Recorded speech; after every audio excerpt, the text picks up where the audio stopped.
Magandang araw po, tanghali, siyempre po, hapon, gabi, madaling araw po. Saan man sulok po ng mundo tayo nandun, mga kabayan.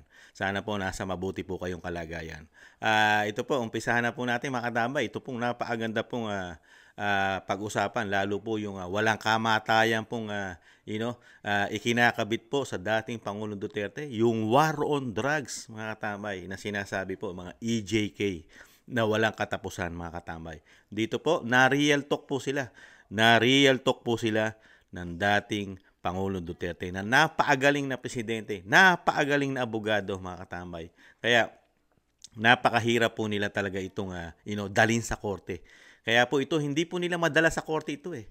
Itong kaso na ito na sinasabing napakaraming namatay, napakaraming EJK, mga katambay. Pero sa kabila nun, hindi na Pangulo ang dating Pangulong Duterte, pero never nilang dalin ito sa korte, mga katambay. Hanggang Senado at Kamara lang. Dahil ginagamit lang ito. Sa tingin ni Kamanong, ito po trial by publicity lamang ang ginagawa po halos ng mga kritiko. Mga kritiko, biruin mo, nagagamit po itong EJK daw at itong war on drugs.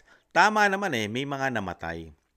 Dahil alam naman natin na talagang ito po ay involved lahat. Dahil naging narco-politics na po, di ba? Halos ang ating bansa. Mismo tayo naranasan natin kung paano po ang kumilos, gumalaw itong mga addictos na ito, mga drug lord, mga tulak, tapos ay sangkot ang mga kapulisan, mga general, politiko, may mga abogado, may mga justices, di ba? Na nai-involve po rito, mga katambay. Pero sa kabila nun, yung ginawa ni dating Pangulong Duterte, ang nakinabang taong bayan. Siyempre, tayo nakinabang yung mga hindi tumatangkilik sa masama, lalo sa drugs, di ba? Yung pamilya natin, tayo, lalo tayong mga OFW, di ba? Nakinabang tayo. Naging kampante ang ating mga puso, isip, sarili na merong security ang ating mga anak na naiwan sa Pilipinas, di ba? Na talagang hindi malulong, hindi mainggan lalo sa bisyong droga. Pero sa kabila nun, mga politiko lang, mga katamay. Karamihan po nagpapasama ng war on drugs ng dating Pangulong Duterte. Mga politiko, kritiko, mga distractor, mga katamay. May mga ambisyon sa politika. At yung sinasabi pong protector din po yata sila ng droga na pinagkukunan po yata nila ng sinasabing source of income, di ba? O sinasabing panggastos nila sa politika kaya. Ito po, pakinggan po natin ang napakahabang hearing sa Senado. Pero putol-putol lang na po natin kasi ito mahigit 9 oras po ito, mga katambay. Ito po, umpisahan na po natin ang speech po ng Pangulong Duterte, dating Pangulong Duterte sa Senado at komentuhan po natin. Start. My mandate as President of the Republic was to protect the country and the Filipino people. Do not question my policies because I offer no apologies, no excuses. I did what I had to do. And whether you believe it or not, I did it for my country. Mm-hmm. The war on illegal drugs is not about killing people. It is about protecting the innocent and the defenseless.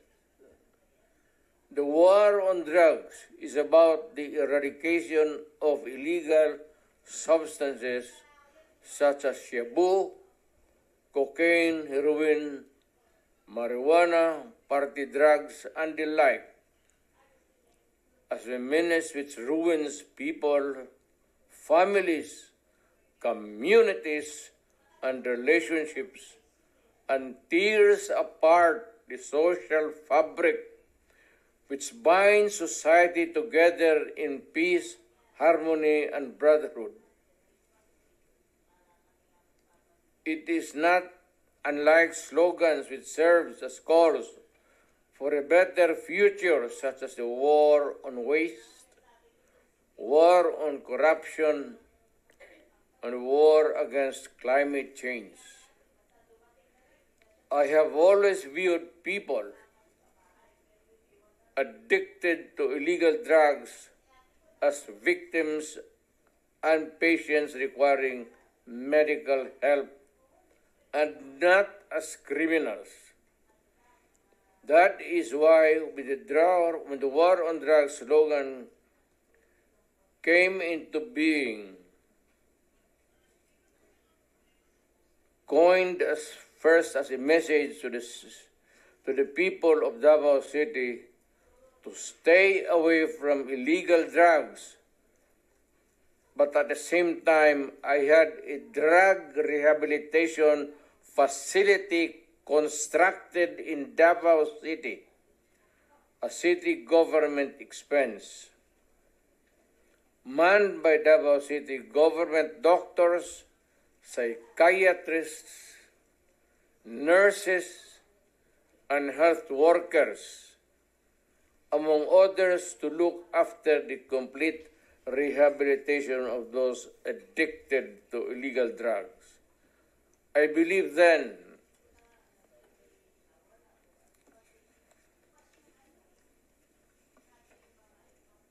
and I still believe now that rehabilitation and not fear of death or incarceration to be the key to the return of the addicted individuals back to the mainstream of a just and forgiving society. But no mistake about it, I hate drugs. I loathe the purveyors, the merchants, and the pushers of this demonizing element. I have not failed to emphasize this from the very day of the campaign when I ran for the presidency in 2016. This was my covenant with the Filipinos who believed in me. And to this day, must still agree with what in government have achieved. It is unfortunate that drug-related crimes are on the rise again. Every day you can read about children being raped, people getting killed and robbed. And just recently, a drug den was raided within the Malacañang complex. This clearly manifests that the purveyors of this menace are back in business.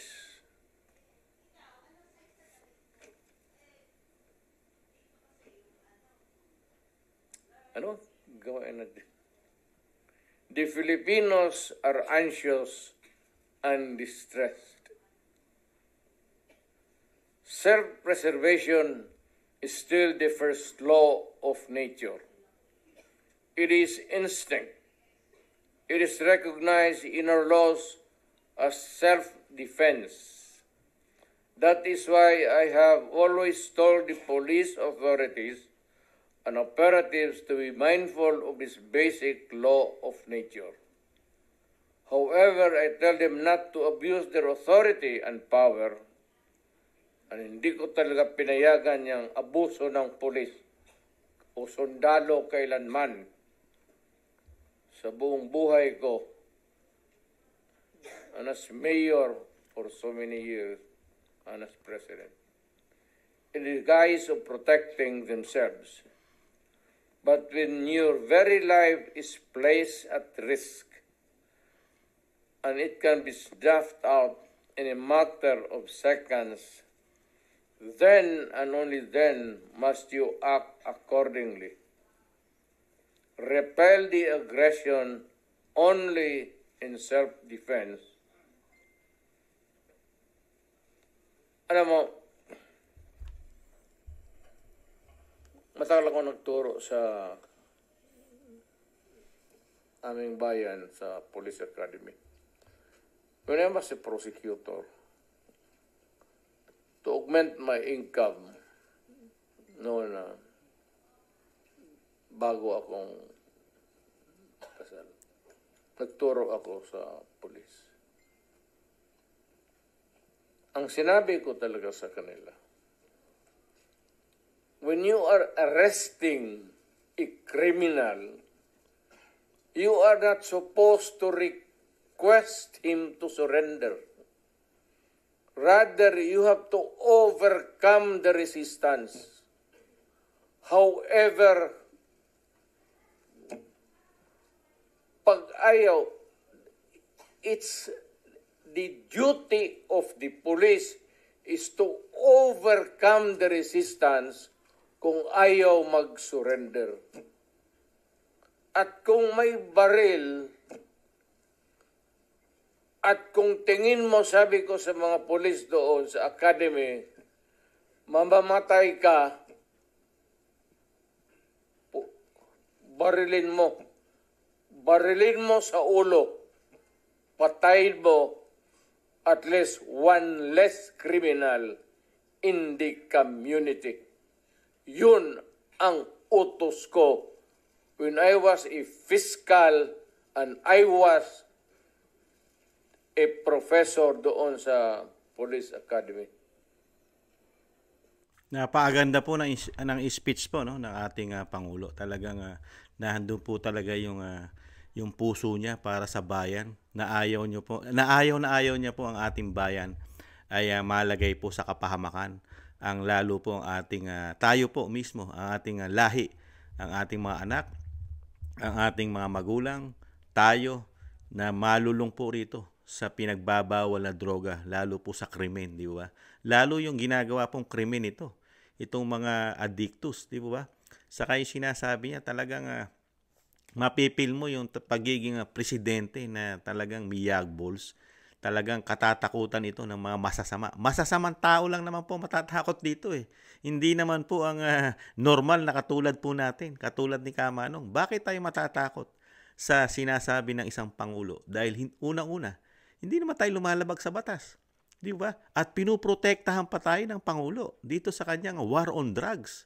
Di po ba? At naaayon po sa batas ang lahat ng kanyang sinabi dahil ito po isang abogado, isa pong huwes, mga katamay. Di ba? Prosecutor po ito. At yung nagtuturo pa siya sa mga kapulisan noong mga panahon nang siya'y nag-uumpisa pa lang at sinasabi niyang may pamilya siya. Di po ba? Napakaganda po. At ano po ang naaayon sa batas na turo niya? Di ba? Lalo kung nasa duty ang isang pulis. Di po ba? At kung ayaw sumurrender ng isang akusado, isang kriminal, at manganganib ang iyong buhay, at ito'y may baril. Di po ba? Ano gugustuhin po ng isang naglilingkod na pulis? Mamatay siya at buhay ang isang kriminal? Di po ba? Dahil ano ang sabi ng Pangulo, ng dating Pangulo? Patayin mo. Barilin mo sa ulo. At ano sabi ng dating Pangulo? Kabawasan. Isang kriminal ang nabawas sa isang community. Di ba? Ganun niya po kaprotekta. Pinoprotektahan niya po ang mga normal na Pilipino. Hindi niya pinoprotektahan ang mga masasamang tao sa lipunan. Di ba? Ang pinoprotektahan po ng dating Pangulo ay tayong normal na sumusunod sa batas. Takot gumawa ng masama. Di po ba? Kaya nga sinasabi nga po ni dating Pangulo, di ba? Lalo po yung droga. Lagana po. Lagana po ang droga sa ating bansa. Di po ba mga katambay? Di ba? Sari-sari. May mga party drugs. Cocaine, marijuana, heroin. Di ba? Sino lang po ang tatangkilik dito? Yung panatiko nito. Ngayon po, nakikita po natin sa bagong Pilipinas nila mga katambay. Di ba? Parang panatiko po sila. Pati po ang Malacanang, napapasok na rin po yata ng droga dahil mga panatiko po sila. Kaya hindi po natin makikita ngayon sa bagong Pilipinas yung ganitong pagmamahal sa taong bayan, sa Pilipino. Pinoprotektahan po ang mga normal na Pilipino. Hindi po niya pinoprotektahan ng masasama ang dating Pangulong Duterte. Ibang-iba po. at naaayon po sa batas ang kanyang ginagawa dahil siya ay isang magaling na abogado, di ba? Huwes, mga katambay, at nagtuturo ng batas. At yung sinasabi po dito, mga katambay, na meron pong EJK, mamaya, maganda po pag-usapan to. I-fast forward natin at napakahaba po nito. 9 na oras mahigit ito, mga katambay. Kaya medyo masakit sa ulo pagka talagang dinire-diretso mo, mga katambay. Ito, fast forward po natin. At tingnan po natin. Inano lang po natin yung kanyang speech.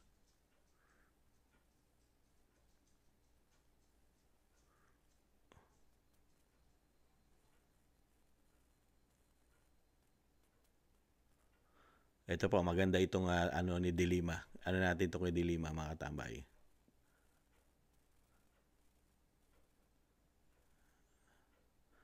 Ano natin si Dilima?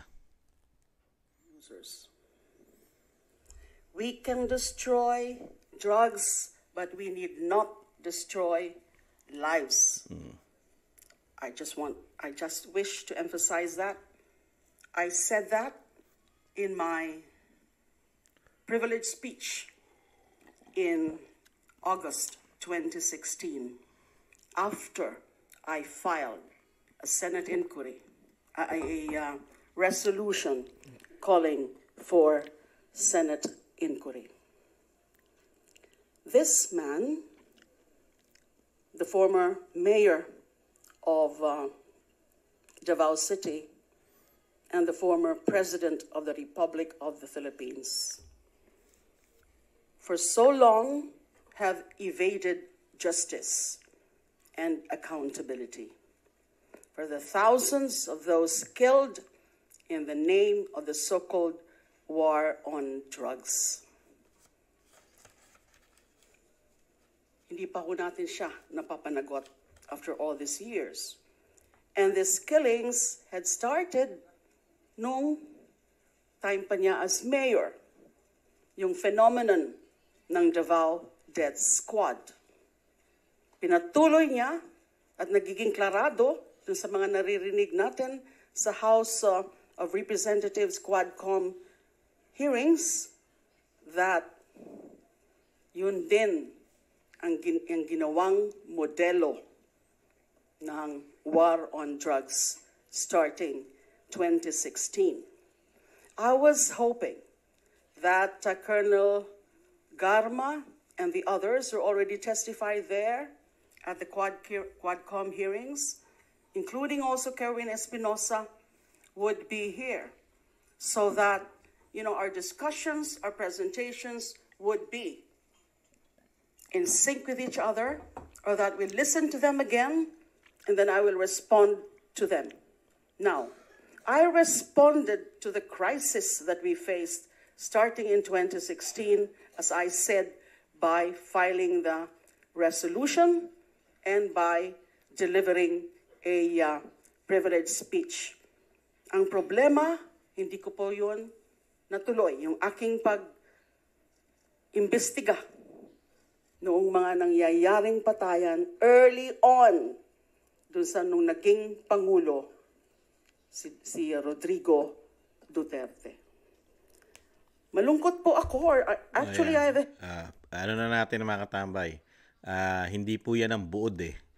Speech niya po yan. Ang kailangan po natin kunin yung ebidensya, mga katambay. Ano po natin?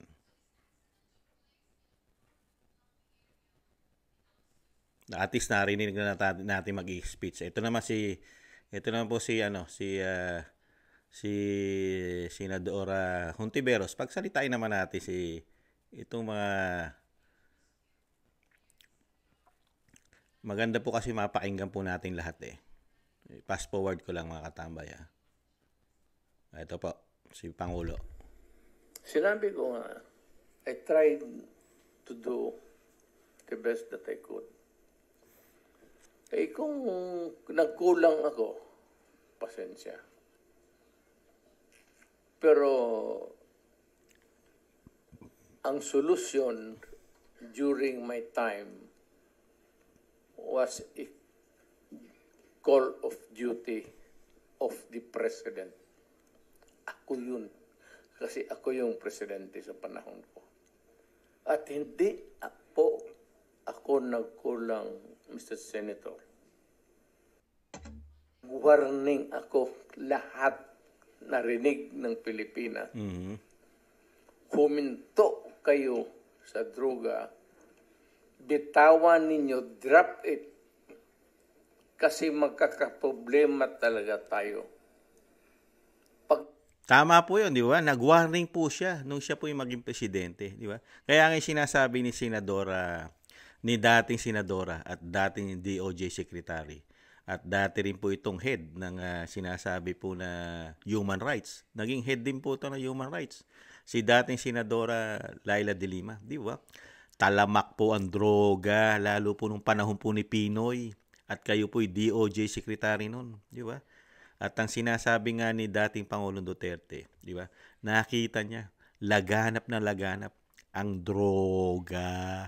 Napakarami nga sumuko, millions of Pilipino. Kaya nga po pati ang ating pamahalaan ginahol magpagawa ng mga rehab, yung mga rehab center, di ba? Ginahol tayo no dahil sa dami ng nagbalik at sinasabing magpaparehab sila, di ba? At iiwas o talagang tatanggalin nila ang bisyong droga sa katawan nila. Di po ba? Mas marami po ang sumuko kaysa doon sa sinasabing hindi sumuko. Di po ba? At ito'y tinangkilik po nila. Ayaw nilang tanggalin sa katawan nila. Kaya nagkaproblema po sila. Saka may mga ninja cops po noon. May mga ninja cops, di ba ba? Yung mga ninja cops, galit na galit si dating Pangulong Duterte dyan. Sa ninja cops, yung tumatangkilik sa droga. Di ba ba nawala yan? Yan ang mga pumapatay. Pinapatay nila yung mga tulak nila. Yung taga-benta nila. Di ba? Kaya nga may ninja cops. Di ba? Sa panahon ni dating Pangulong Duterte, na-stop yan. Nawala yung mga ninja cops na yan. Di ba? Balik po natin. Nakita tayo sa isang kanto at naghawak mo ang droga, problema na talaga yan. So, yun na, nagkakaroon tayo ng problema. May patayan. But it was not a state-sponsored killing. There was never an official order to the police and the military and to the agents of government to kill. Andyan si Senator De La Rosa. Wala akong sinabi na ganon kasi abogado ako. Tama po yung mga tambay. Abogado po ang Pangulong Duterte. Wala po siyang sinabing patayin. Malinaw po sa speech niya kanina, di ba? Napakinggan natin. Pinas forward lang natin kasi napakahaba. Di ba? Ano ang sinasabi niya? Kahit nung nagtuturo pa siya bilang abogado, di ba? Kung ikaw ay nasa duty at meron kang aarestuhin, kriminal, di ba?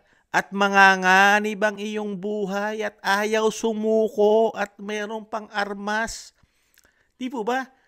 Mas nanaisin ng isang dating Pangulong Duterte na buhay yung pulis na gumaganap ng tungkulin niya kaysa yung kriminal na problema ng bayan at ng mga Pilipino normal. Di ba? Kaya malabo mo po talagang bigyan ng pagkakamali ang isang napaagaling na dating Pangulong Duterte. Kasi po, ang talagang meron lang po distractor sa kanya rito, yung tumatangkilik, yung panatiko ng droga yata. Hindi nila matanggap yung kapayapaan ng 100 of million Pilipino sa buong Pilipinas. At ibabalik lang natin, mahigit 42,000 barangays ang tinatawag na affected na ng droga. Di po ba mga tambay? Kaya dito kay Senadora de Lima, alam mo dinadala lang niya rin sa sinasabing mga namatay. Talagang may mamamatay sa war on drugs dahil nga una-una, may ninja cops involved sa droga. Di ba? At yung mga nanlalaban ayaw sumuko. Pero yung napasuko nga, pagpasok pa lang ng 1 taon, milyon ang sumuko, nagbalik loob. Di ba? Ang sinabi ko, yung sinabi ko nung nagtuturo ako sa Police Academy, Tama. Tama. that in your fulfillment Oh. of duty, Tama. yung elements of self-defense, Self-defense. would apply to you Mhm. pag you are trying to arrest a person. Tama. Alam mo, ang trabaho ng pulis kasi, pag sinabi mong aarestuhin kita, hindi hinto dyan. Tama. The police must arrest and overcome the resistance para madala mo yung kriminal doon sa istasyon at mabuk mo para makulong. Tama. Yan ang problema at naawa ako sa mga pulis. Hindi mo masabi, bitawan mo yung baril at pag hindi sumunod, sabihin lang ng pulis, o sige, bukas makita tayo dito, huwag ka nang magdala ng baril. Hindi yun ang tinuro ko sa kanila. Nagtuturo ako sa Police Academy. Yan, lahat yan sila dumaan sa akin. Yan, because yan ang turo ng sa College of Law. Ayun. That's the law. Tama, that's the law. may tinuturo sa College of Law lahat at professor po ito. Nagturo po ito si dating Pangulong Duterte. Paano mababatikusin to lalo na isang Risa Hontiveros? At nakapagtataka lang sa dating senadora din na si Laila de Lima, mga katambay. Grabe, no? Parang hindi abogado, hindi niya alam ang batas lalo po sa pag-serve ng lalo sa kapulisan, di ba? Kung manganganib ang buhay nito. Luminis nga ang kapulisan noong panahon ni dating Pangulong Duterte, di ba? Halos natanggal ang mga eskalawag pulis, mga ninja cops, tumino. Yung unang taon lang nagkaproblema sila dahil pati mismo ang ninja cops, di ba? Nilinis po nila yung kanilang dumi para hindi po sila madawit sa droga. Pero, natuklasan din po yan. Kaya nga yung mga pagpatay po, di ba? Na-demanda po yung mga kapulisan pagka talagang nakikita po na talaga sinasadya nila ang pagpatay, di ba? Pati yung nangyari po kay Kian na pinapuputok po nila yung kay Kian, di ba? Na-demanda yung mga kapulisan doon. Nagkakaso po yun, di ba? Hindi po nabaliwala yun, di ba? Kung ano yung sinabi ko sa pulis, batas yan. Batas. Walang compromise dyan when you are arresting a person. If he resists, pag ayaw magpa-aresto, you have to overcome him. Tama. His resistance. Ngayon, pag lumaban, nagkaletse-letse, may baril, may magpatayan talaga. Kaya yan ang problema ng pulis, kaya naawa ako. Kaya ako rin nandito, guns, siguro, paano na rin ng guns, God sent yung invitation ninyo. Naawa ako dito sa mga pulis na tinatawag ninyo at inaano ninyo, yung trabaho ng pulis kasi involves personal contact. Walang trabaho sa pulis, sabihin niya, halika dito. Bitawan mo yan, mag-surrender ka. Sumama ka sa akin. Real talk eh. It is always a confrontation. And if the other guy is armed, there will always be kamatayan or injuries. Mr. President, if I may... Yes, sir. Kasi napapanood ko kayo sa TV nung hindi pa ako senador during your term na meron ho kayo sinasabi, uubusin ko kayo, papatay ko kayo. Ano po ibig sabihin? Sino po yung uubusin ninyo? Sino yung papatay ninyo? Ito ba yung mga user, mga pusher ng illegal drugs? Yes, sir. Lahat. Hold-upper, kidnappers. Hindi lang sa drugs? Hindi lang droga, sir. Lahat po. When I was mayor, kalaban ko lahat ang kriminal. Huwag naman yung mga staff, Wala akong alam din yung mga chikit. Tama po siya eh. Di ba? Lalo nung siya yung mayor. You know? Di ba? Kaya nga tumino ang Davao, luminis. Nawala ang mga kriminal, pati mga NPA doon. Yun po ang leader. Yun ang may kamay. Kailangan po na kamay na bakal, lalo po sa bansa natin. Lalo sa Davao City, na pinamumugaran na halos lahat ng masasamang tao nung panahon ni dating Pangulong Duterte. Di ba? Pero ngayon, ano itsura ng Davao ngayon? Progresibo.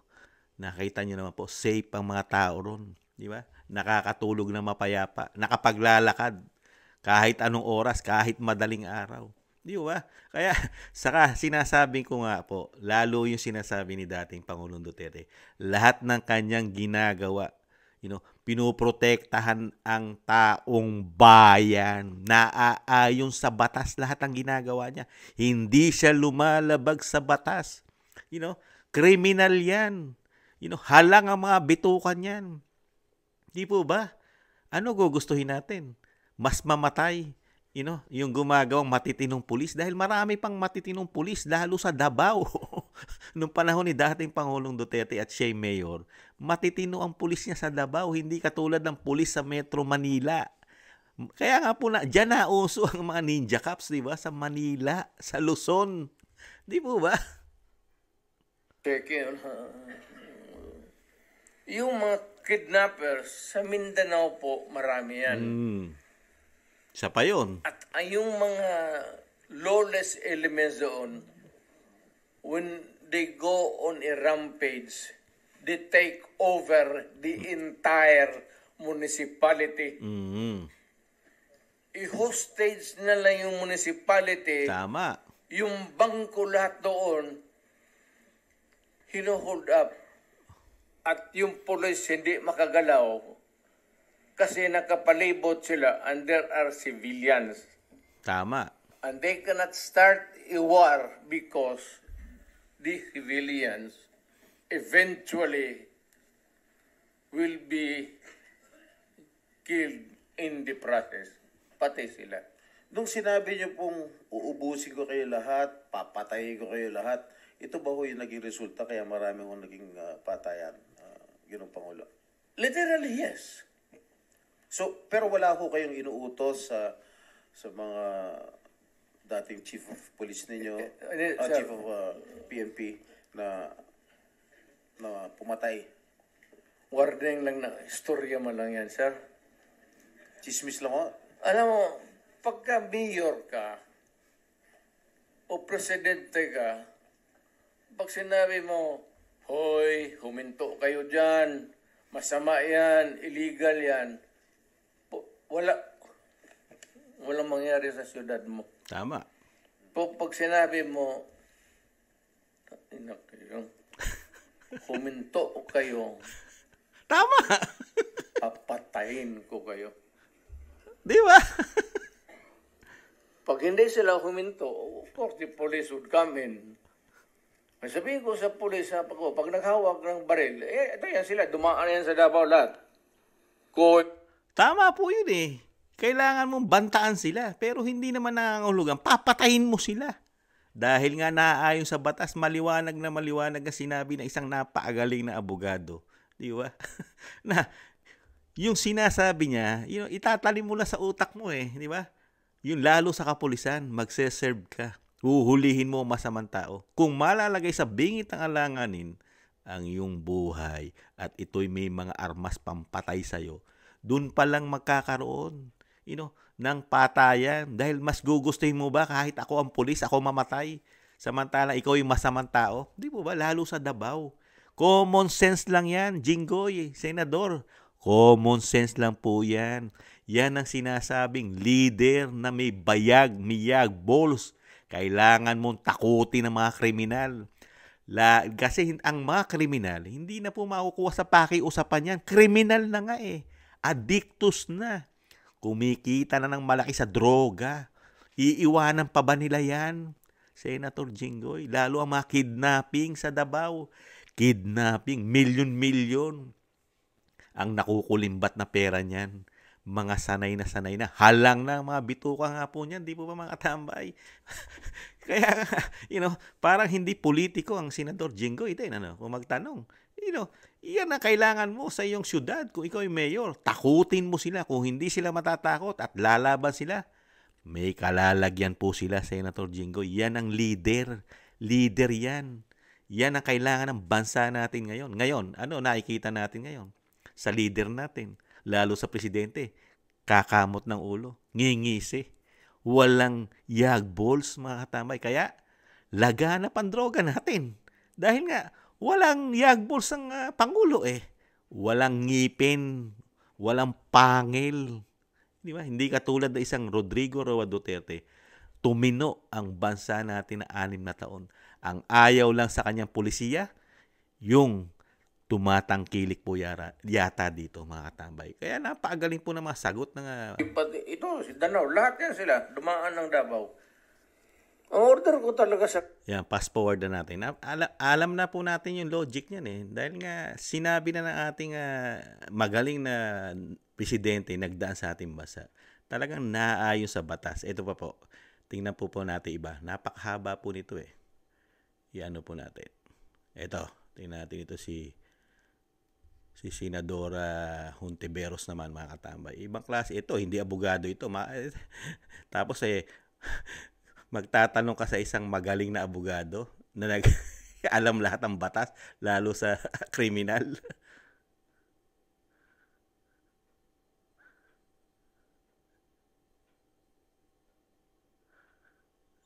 Tingnan natin si... Hindi mo masabi, bitawan mo yung baril. Tama, ito. Sumunod, sabihin lang ng pulis, sige. Napapakinggan na natin ito. Ito na may isa. Tingnan po natin ito.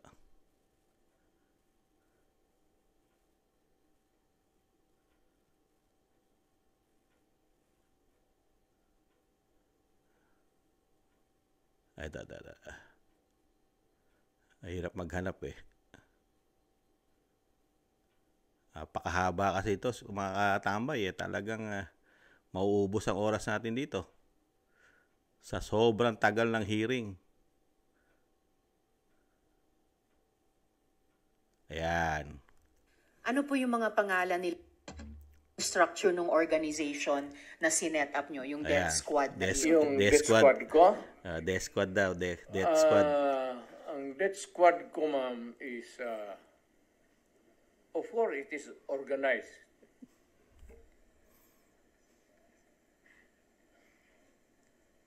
Hanggang dyan lang. Ano po yung structure ng organization na iyon? Against criminals. Hindi Tama po palibasa hindi abogado si Senadora Risa Hontiveros. Hindi niya magets yung sinasabi ng isang magaling na abogado at magaling na presidente. Nahandyan lang yung sinasabi niyo. Sila kasi nagsabi ng death squad Sila nagpangalan yan yung Davao Death Squad. Sila po. Sila ang may imbento niyan.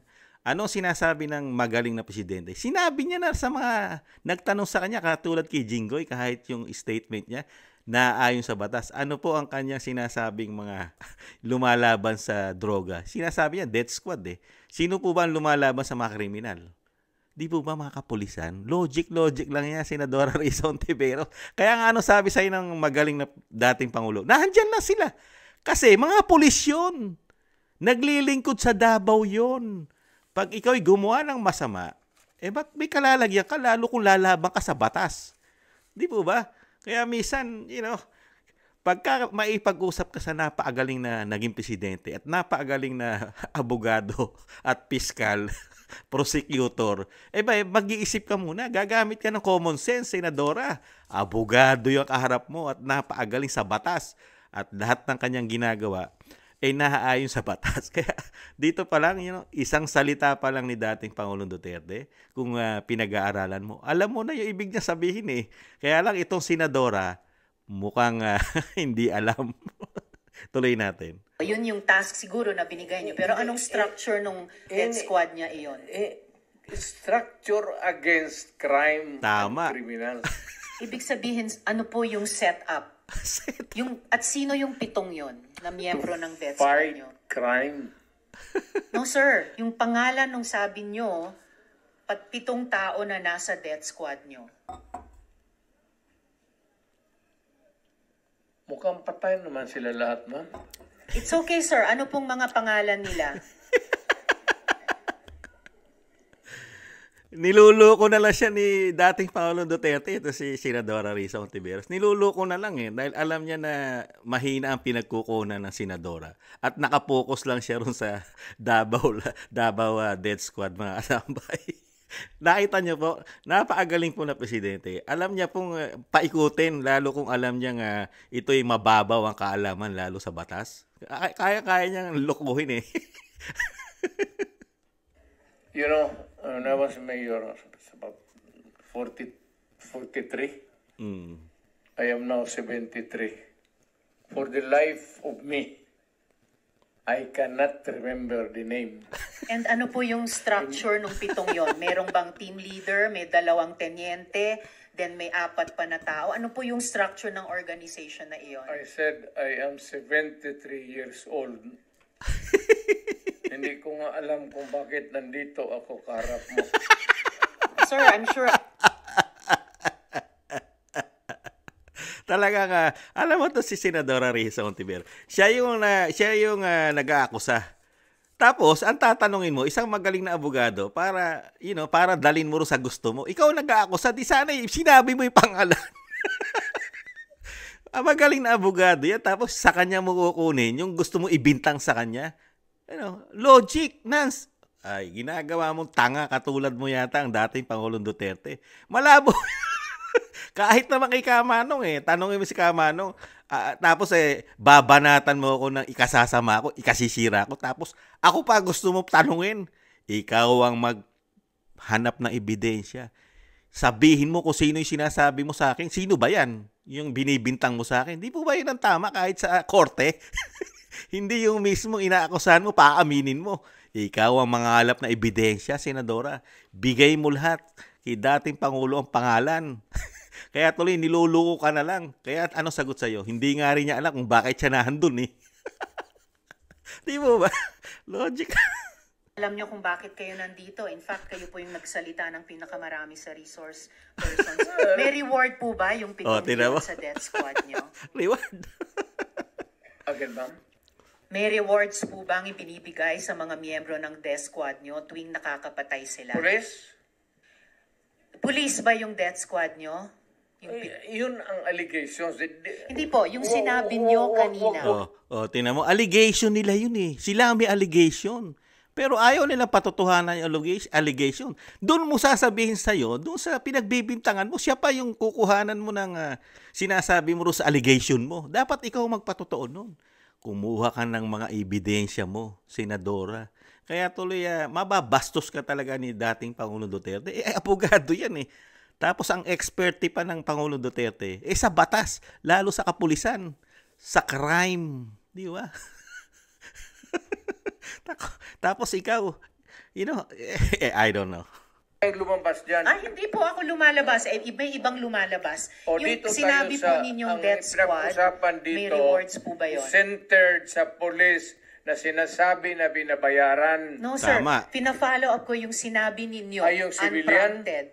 So, kung civilian yon, yung sinabi nyo na death squad nyo na 7 tao, may rewards po ba yung 7 taong iyon kapag nakakapatay sila? Ay, hindi, ma'am. Mayayaman yung mga maraming gago na mayayaman sa Davao. Ano pong connection? Di ba, niluloko na lang siya ni dating Pangulong Duterte. Kung nag-iisip ka matalino kang tao, nilalaro ka na lang Saan niya dinala ngayon? Hindi, doon sa mayayaman sa Davao, maraming loko-loko mayayaman doon. Sila yung gumagawa niyan. Hindi niya alam, nililigaw na siya nung dating Pangulo. Gagawin ba ng mayayaman yun na sila ilagay nila sa bingit na alanganin yung kanilang kayamanan o yung mayayaman para sila, baka sila, kung ikaw naman mapatay na mga kriminal, di ba? Logic lang yan. Mayaman ka. Tapos sasabihin ni dating Pangulong Duterte, maraming gagong mayayaman sa amin di ba? Sila yon. Talaga ito sa Senadora, hindi pa nakakahalata.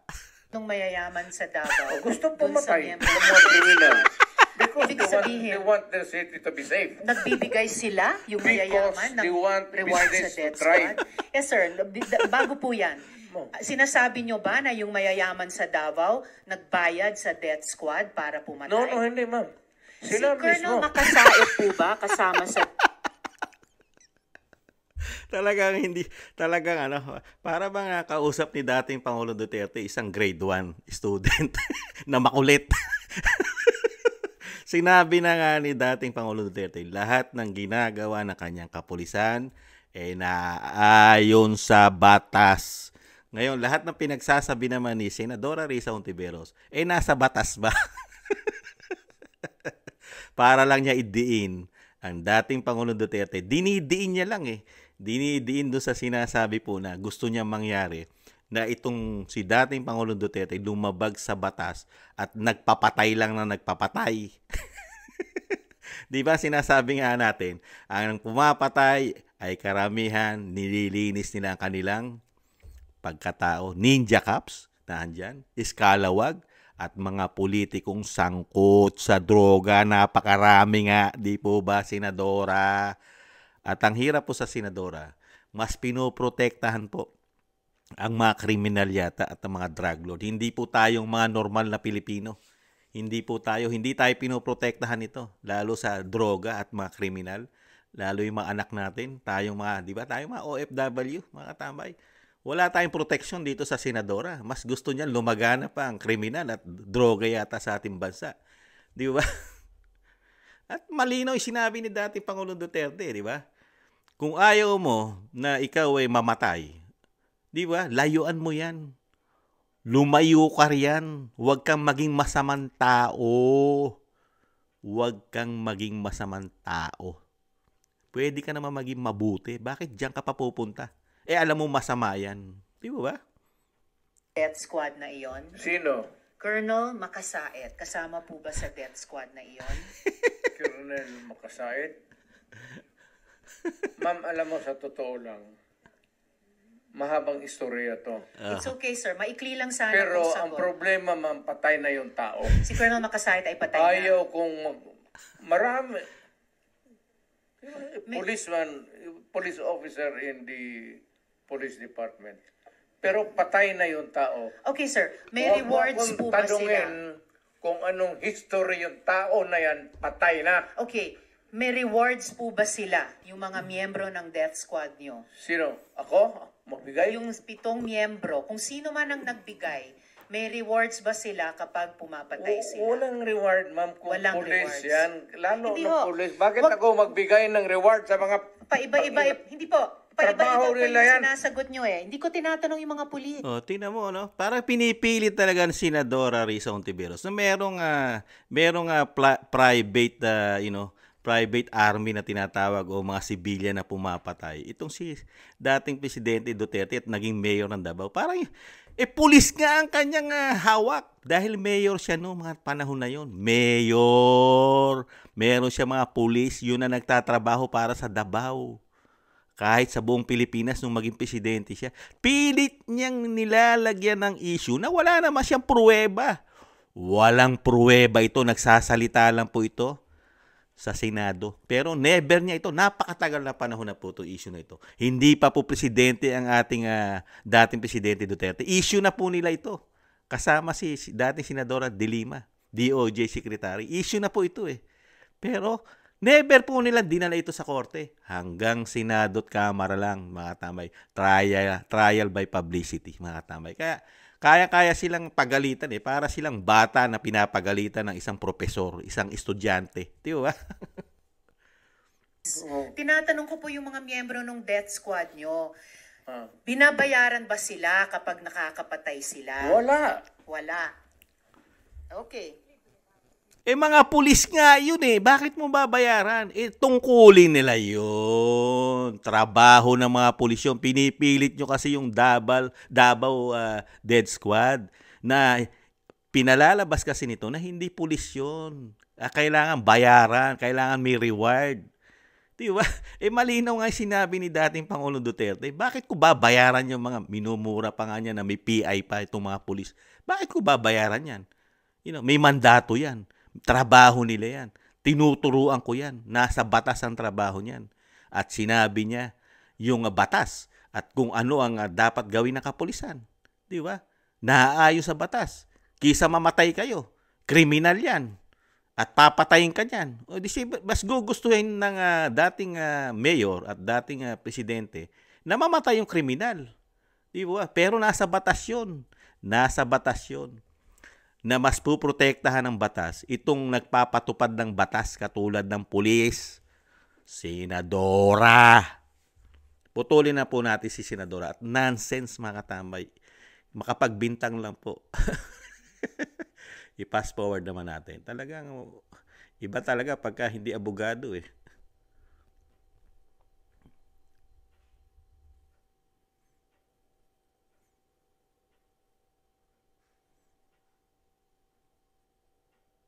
Mayroon pa pala siningit si senadora. O, tingnan natin. Pwede na pong i-explore ng PLLO, ma-rescind o kung ano yung tamang term, ma-rescind. Tingnan natin. Mahaba eh.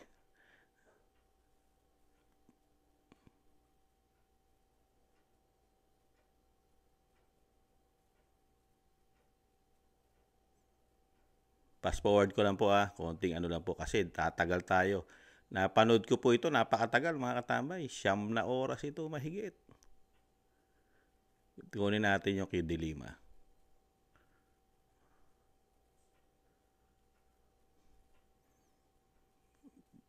Antabay lang po mga katambay.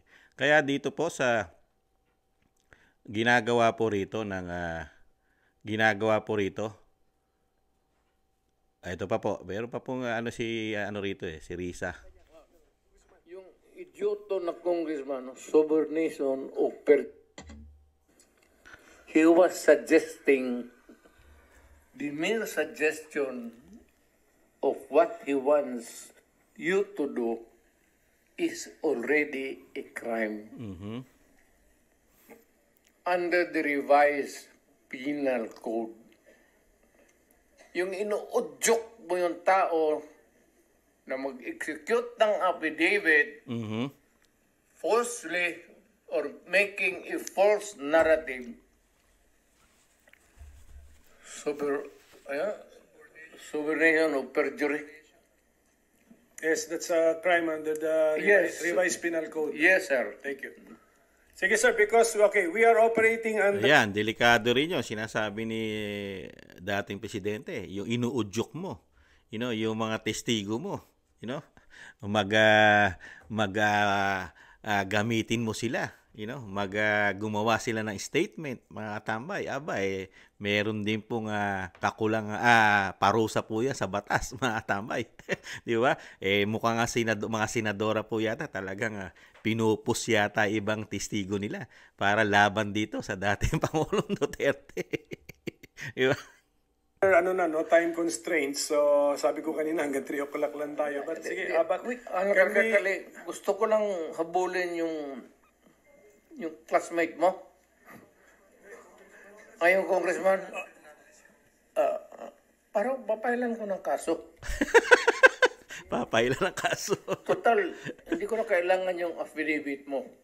Your narrative here is under oath. Hindi ko na kailangan yung affidavit mo. All I have to do is to take out your statement the basis of filing a case of Kaso, our transcript of records will be available to anyone who will request, Mr. President. kaso ang gusto niya. Kasuhan nyo. Secretary. Transcript natin available to everyone. Okay, so anybody? Your Honor. Senator Risa? Can we... Your Honor. What is it about, ma'am? About subordination of perjury. We all know about that theory I about just wanted to subordination. say na ganun din po ang ginawa nila. Subordination of perjury. Sige po. Thank you. Thank you. Senator Risa Ontiveros is recognized. Salamat kaayo, Mr. Chair.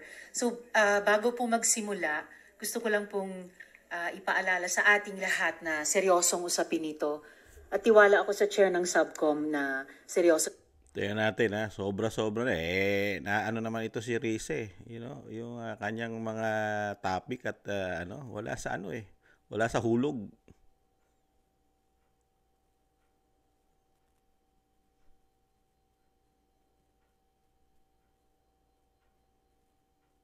Hanap pa tayo mga katambay.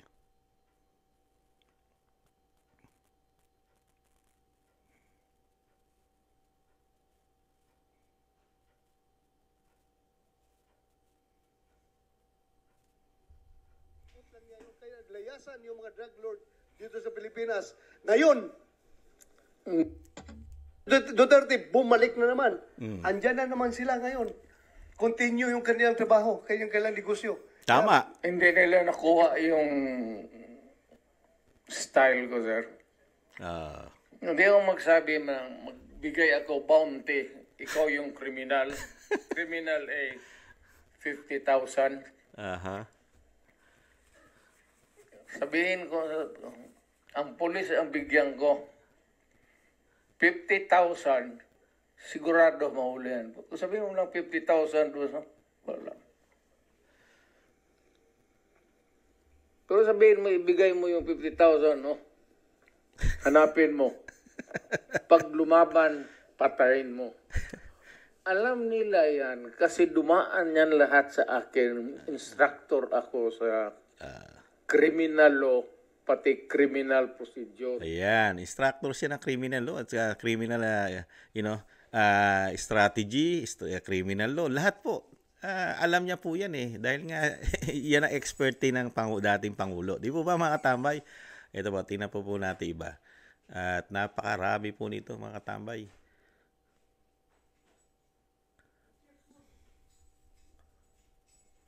Ayan, tingnan po natin ito iba.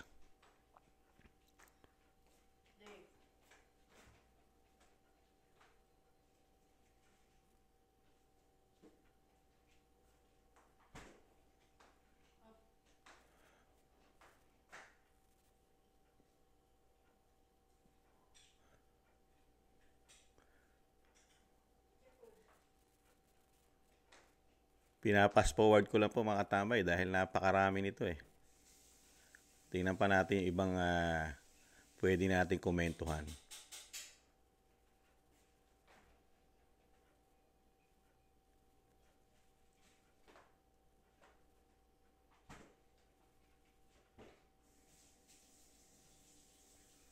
Tingnan natin to.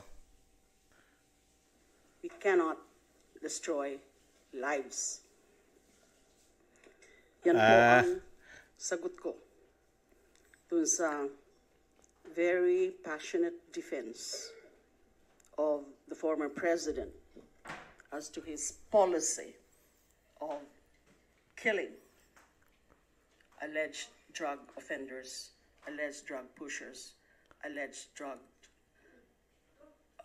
users.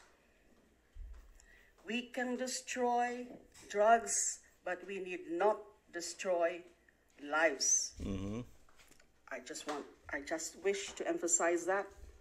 I said that in my privileged speech in August 2016 after I filed a Senate inquiry.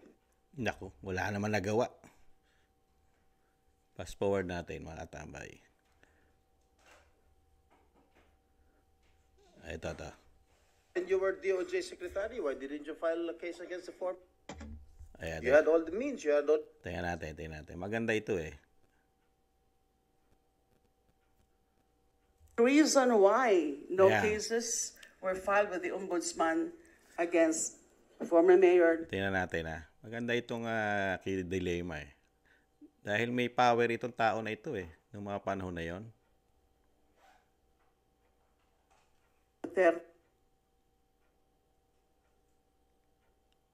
Destroy drugs, but we need not destroy lives. I just wish to emphasize that. I said that in my privileged speech in August 2016 after I filed a Senate inquiry, a resolution calling for Senate inquiry. This man, the former mayor of Davao City and the former president of the Republic of the Philippines, for so long have evaded justice and accountability for the thousands of those killed in the name of the so-called war on dami drugs. 1,000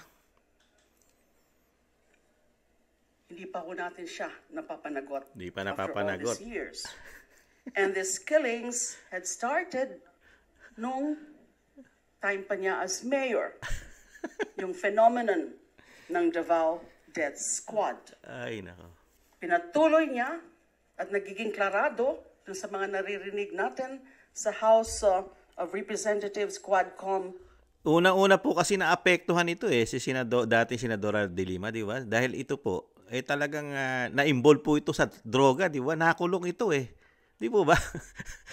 hindi kaya ito sobrang simpati sa droga, mga tambay, dahil isa po siya ron sa nasa narcolis, mga tambay, sa droga.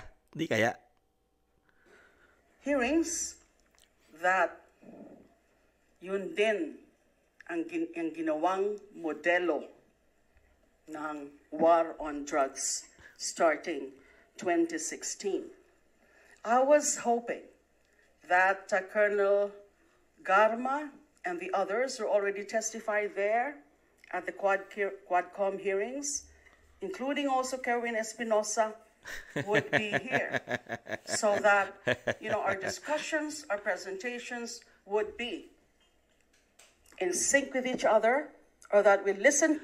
Si Kerwin Espinosa, isang drug lord.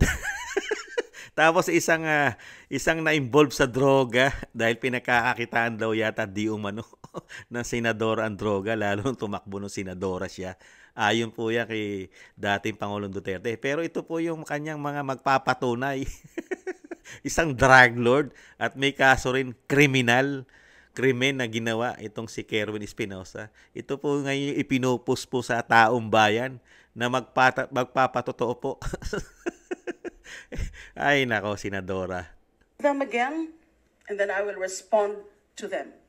Now, I responded to the crisis that we faced starting in 2016, as I said, by filing the resolution 2016. and by delivering a privilege speech.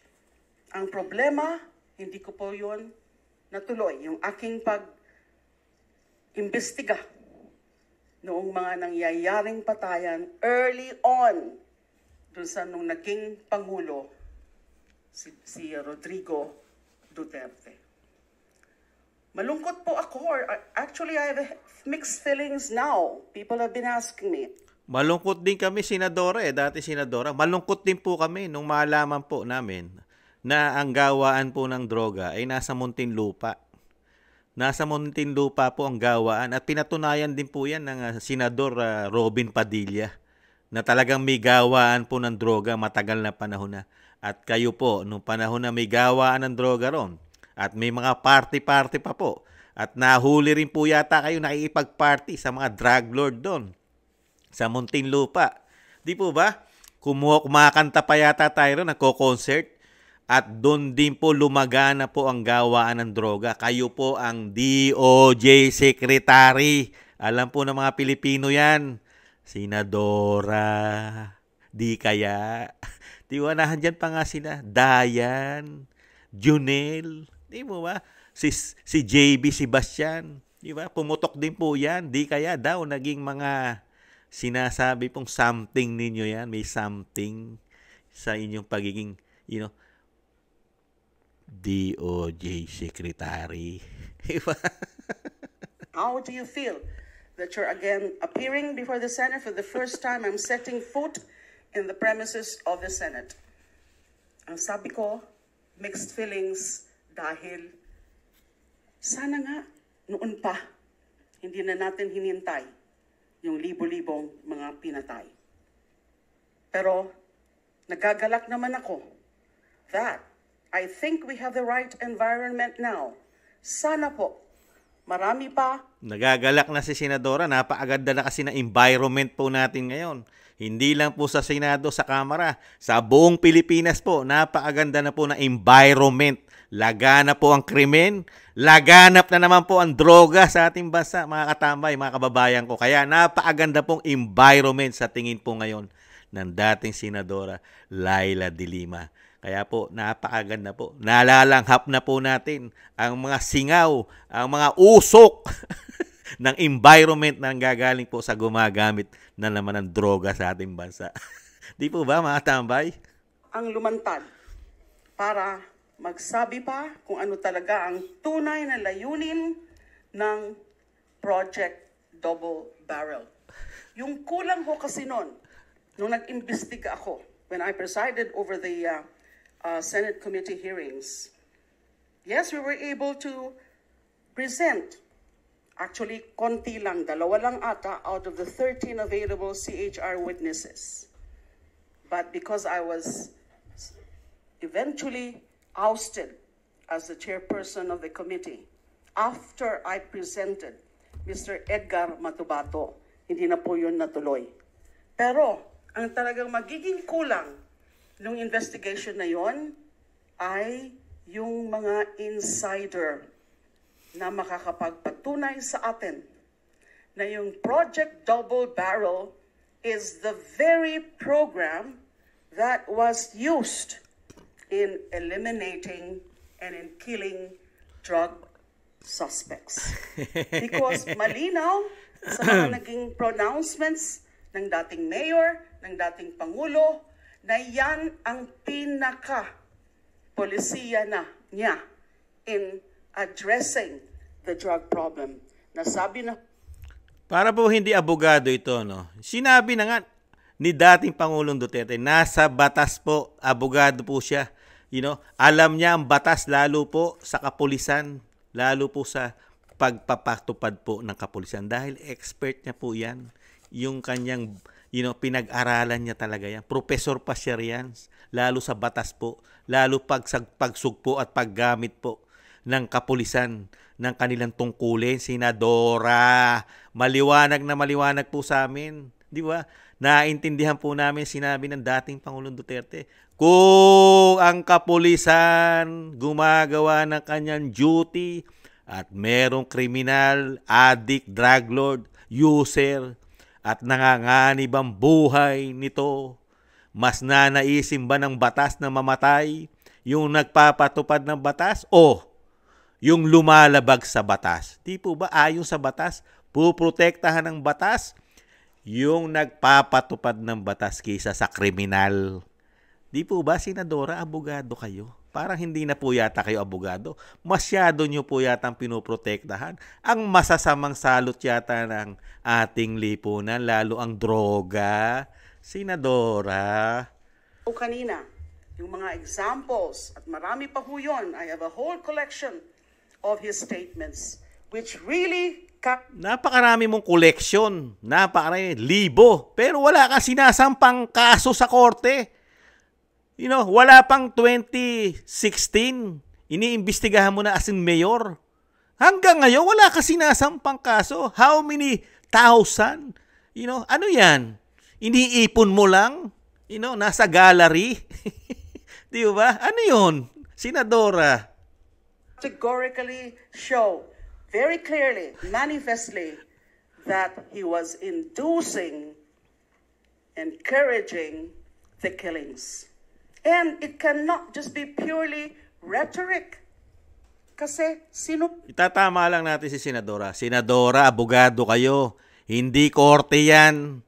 Bakit dyan nyo po dinadala sa Kamara at sa Senado yung mga binibintang yung napakaraming krimen? Bakit hindi sa korte? Hindi na po presidente yan.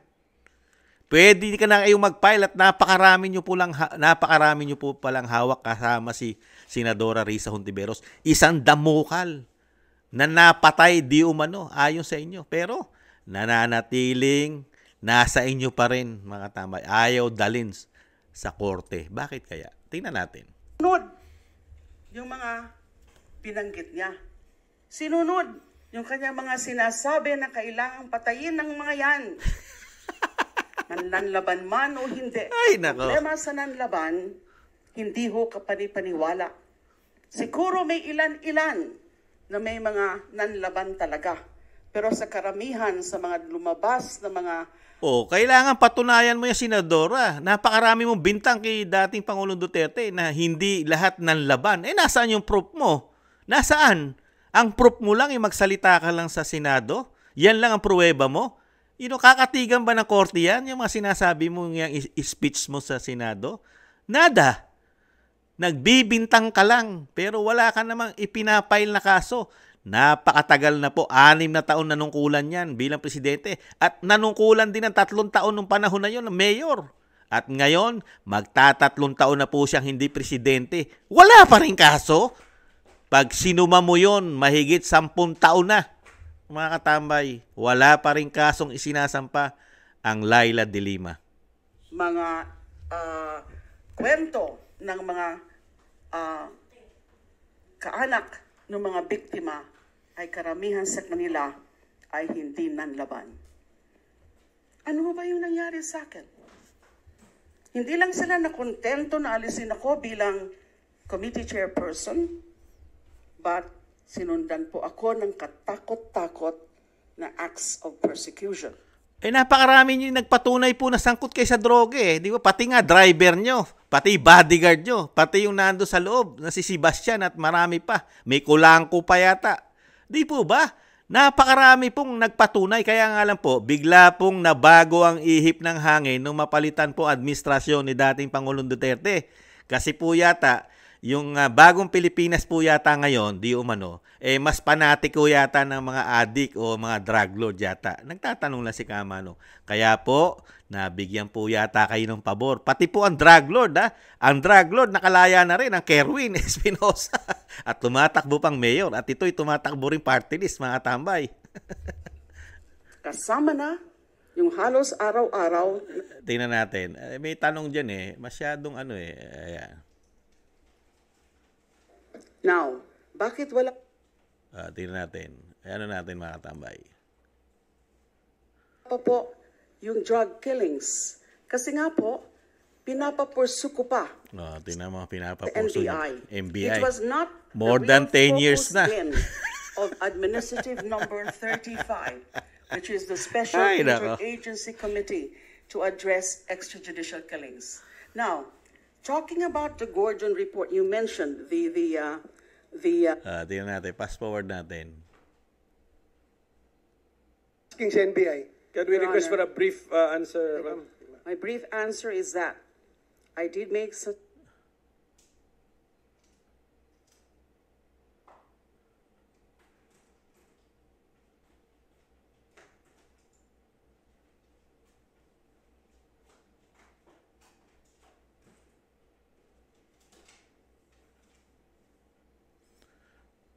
Ayan, putulin na po natin, mga katambay. Talagang dito po sa pahayag ni dating Senadora de Lima at naging DOJ Secretary at naging Human Rights din po ito, Secretary, mga katambay. Pero, yun nga po yung sinasabi ni dating Pangulong Duterte. Napakahaba po nito, mahigit 9 na oras. Sinagot din po siya dito saka ni Jinggoy, mga katambay. Hindi na po natin na pinalabas. Pero kung mapapanood nyo po to, mahigit 9 na oras to, mga tambay. Ano sabi ni Senador Jinggoy dito? Naging DOJ Secretary po kayo. Nagkaroon din po kayo nakatungkulan sa human rights.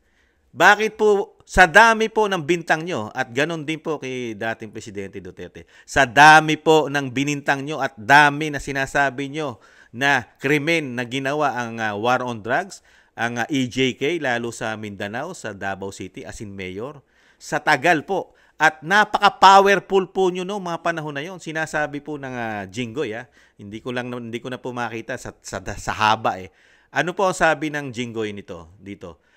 Napaka-powerful nyo. Nasa inyo lahat ang asset ng gobyerno dahil DOJ Secretary kayo nung panahon ni Pinoy.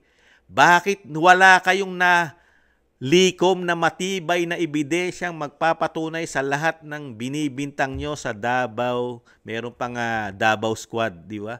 Meron pang binabayaran, di ba? dito sa pagpatay, kuno. Pero ni isa nananatiling hearsay, mga katambay. Walang ipinapail na kaso, pati si Risa Hontiveros, pati si Laila de Lima, at ng mga akusado o nagbibintang dito kay dating Pangulong Duterte. Nada, mga katambay. Hanggang ngayon, mahigit 10 taon na po nilang kinakalkal ang war on drugs, ang EJK ng dating Pangulong Duterte, magmula pa nung mayor siya, hanggang ngayon, mahigit 10 taon na, walang kasong pinapail sa korte, mga katambay. Nada. Di ba? Ang naipay lang yung kikiyan, pulis pa. Pulis ang nagkaroon ng problema ron, pulis. At nahatulan po yung mga pulis nun. Kung ibabalik tanaw lang natin, mga katambay. Kaya dito po, sa nangyayari po ito, walang patutunguhan ito. You know, kahit ilang hearing po ang gawin nila sa Senado, maliwanag pa po sa sabaw ng pusit kung tatanungin po si convicted Franz Castro ng child abuse. Mga katambay, malabo pa. Kasi never po itong uusad. Magiging trial by publicity lang po ito, mga katambay, mga kababayan ko. Dahil wala pong ebidensya. Nananatiling naghahanap pa at ginagamit pa ang NBI ng dating Senadora de Lima, mga katambay. Wala. Nada. Kaya dito sa nakita po nating hearing na ito, nasayang lang po ang pera ng bayan dito, mga katambay. Isang damukal na sayang sa hearing na ito. Wala pong mangyayari. Korte pa rin po magdidesisyon nito. Dami-dami po nila ibinintang kasama ang Risa Hontiveros. Sa dami ng binintang nila, wala pong napatunayan at wala silang matibay na ebidensya. Puro hearsay, kuro-kuro, puro di umano. At mismo sila pa ang gustong magtanong at gustong idiin ang dating Pangulong Duterte. At ang gusto nila mangyari, mismong si dating Pangulong Duterte pa ang umamin doon sa ginagawa nilang pagbibintang. Unbelievable. Di po ba? Hindi maalam sa batas o talaga nagtatanga-tangahan lang ang dating Senadora de Lima. Abogado po yan pero hindi niya alam ang proseso ng batas lalo sa pagpapatupad po ng mga kapulisan. You know? Nalinis kasi ni dating Pangulong Duterte yan, lalo yung mga ninja cop, mga eskalawag na pulis. Kaya nga tumino yan, di ba? At lalong-lalong matitino ang mga kapulisan sa Mindanao. Ikumpara mo sa buong Pilipinas, Mindanao, napasunod niya ng maayos yan, di ba? Kaya nakakalungkot po. Muli po mga katambay, hanggang dito na lang po at nawalan po nangyari at wala rin pong mapapatunayan ang mga kritiko, ang mga detractors po ng mga Duterte, lalo ang dating Pangulong Duterte, sa pangunguna po ng dating Senadora at ng Senadora Hontiveros, ay talagang hanggang trial by publicity na lang po ito, mga katambay. At sayang ang pera ng bayan sa mga hearing, lalo sa Senado at Kamara. Millions of money of taxpayer po ang nalulusaw dyan na hindi po nila mapatunayan dahil hindi nila dinadala sa korte. Kaya sayang ang pera, mga katambay. Muli po si Kamanong, maraming salamat po sa mga gusto po ng ating maliit na programa, Tambayang Makabayan, sa YouTube at TikTok. At maraming salamat din po sa mga nakagusto po, syempre po sa mga nagla-like, share, subscribe, at comment. Maraming salamat po, mga katambay. Ingatan nawa po, mga katambay. Ingat po. Sa muli po, paalam. Bye-bye.